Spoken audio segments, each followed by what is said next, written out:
Assalamualaikum warahmatullahi wabarakatuh. Perkenalkan, nama saya Fira Salvia Malvalena dari MPI 1A. Yang terhormat kepada Ibu Lailatul Suriah sebagai pengampu mata kuliah Filsafat Pendidikan Islam. Di sini saya akan menarasikan bagaimana konsep ideal pendidikan Islam yang sesuai dengan konsep sistem tujuan pendidikan Islam.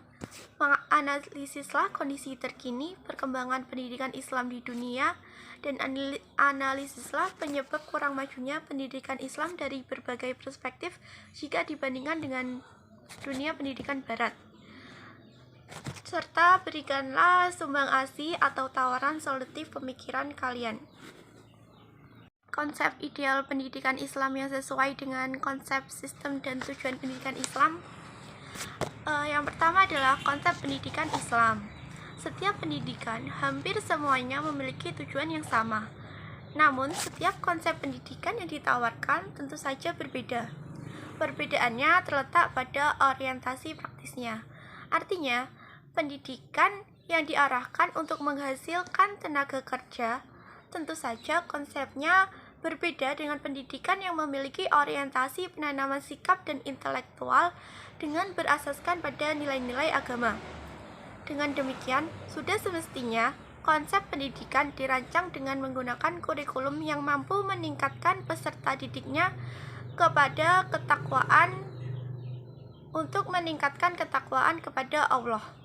Kedua adalah sistem. Apa sih sistem itu?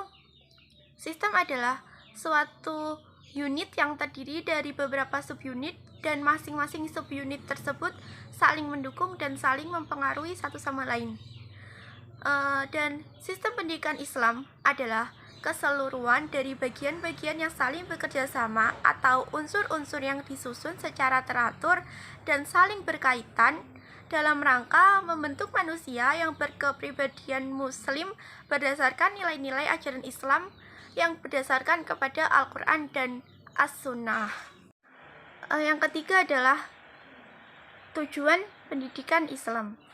Sebenarnya tujuan pendidikan Islam itu kembali lagi kepada tujuan diciptakannya manusia.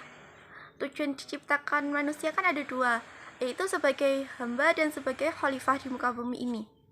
Jadi, bagaimana cara kita untuk membimbing anak agar mereka menjadi orang muslim yang sejati, beriman, teguh, beramal soleh, dan berakhlak mulia, serta berguna bagi masyarakat, agama, dan negara.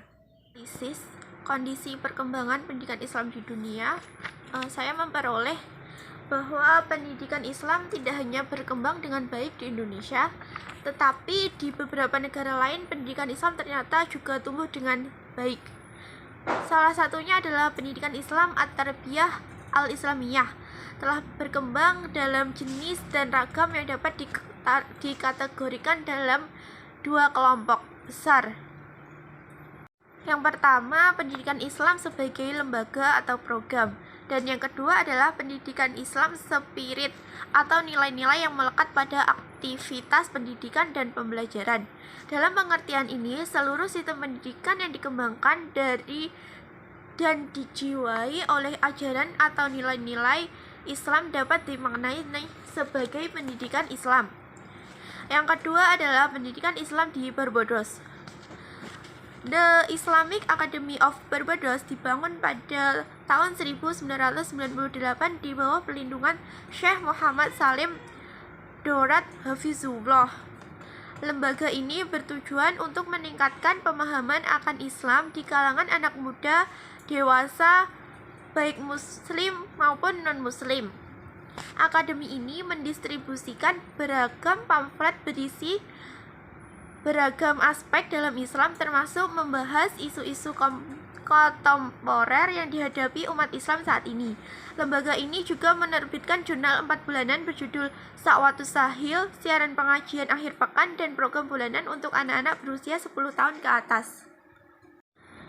Penyebab kurang majunya pendidikan Islam. Pendidikan Islam mencapai puncak kejayaan pada masa dinasti Abbasiyah tahun 170 sampai 193 Hijriah. Setelah mencapai kemajuan dan kesuksesan dalam berbagai bidang, dan selama beberapa abad menjadi kiblat ilmu pengetahuan yang mencapai sukses dan masa daulat Bani Abbasiyah. Akhirnya, pendidikan Islam pun mengalami kemunduran yang disebabkan oleh berbagai hal-hal yang sangat kompleks.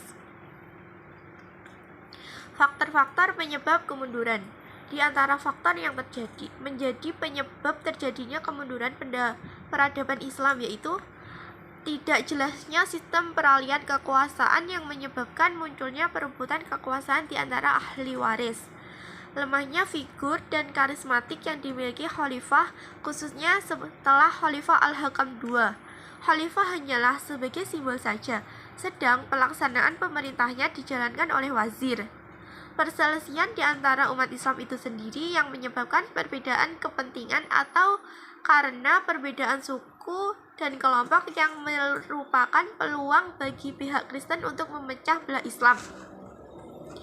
Konflik umat Islam dan Kristen, kebijakan para penguasa Muslim yang tidak melakukan Islamisasi secara sempurna dan hanya diwajibkan membayar upeti pada penguasa Islam di Spanyol.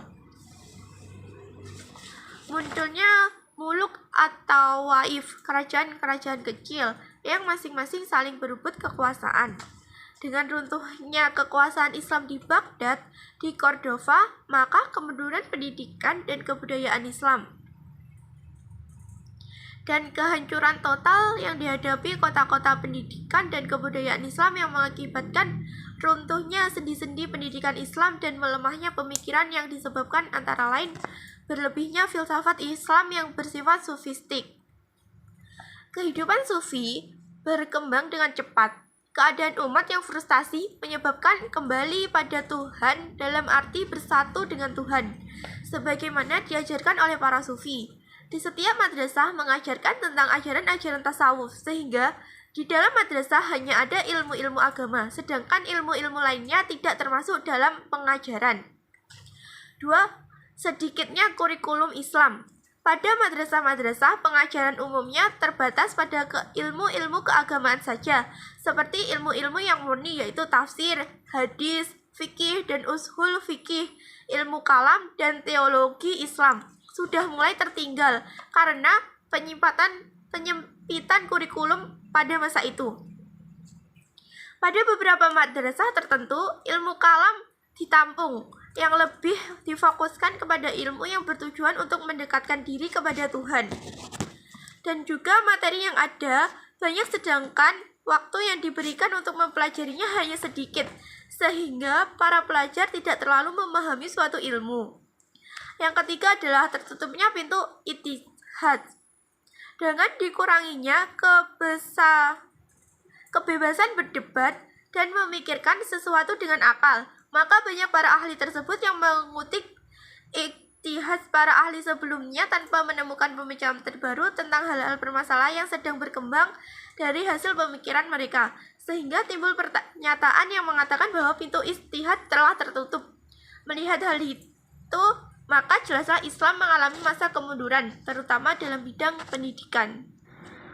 Karena di pendidikan Islam itu lebih difokuskan kepada ilmu yang bertujuan untuk mendekatkan diri kepada Tuhan, dan sedangkan materi untuk umum yang diajarkan itu sangat banyak, sehingga sangat sulit untuk fokus terhadap keduanya.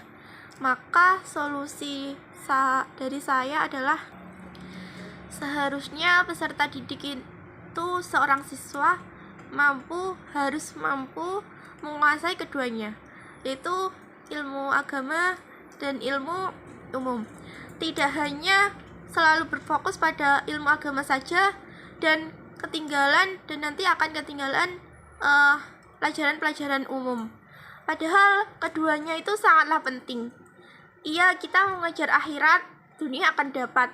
Tapi kan bukan berarti kita hanya mengejar ilmu akhirat. Kita juga harus belajar tentang ilmu dunia. Karena kan kita hidup berdampingan. Dan kalau kita berfokus pada ilmu agama saja, nanti siapa yang akan menjadi seorang ilmuwan? Siapa nanti yang akan menemukan penemuan-penemuan baru?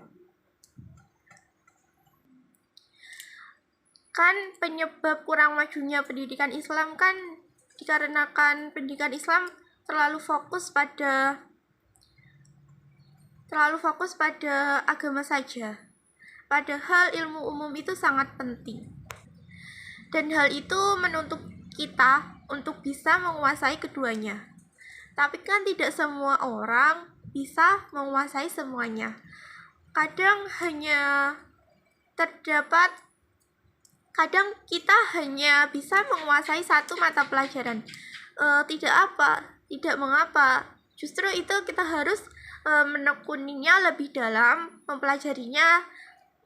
Nanti siapa tahu kita jadi ilmuwan, jadi seorang penemu, kan tidak apa-apa.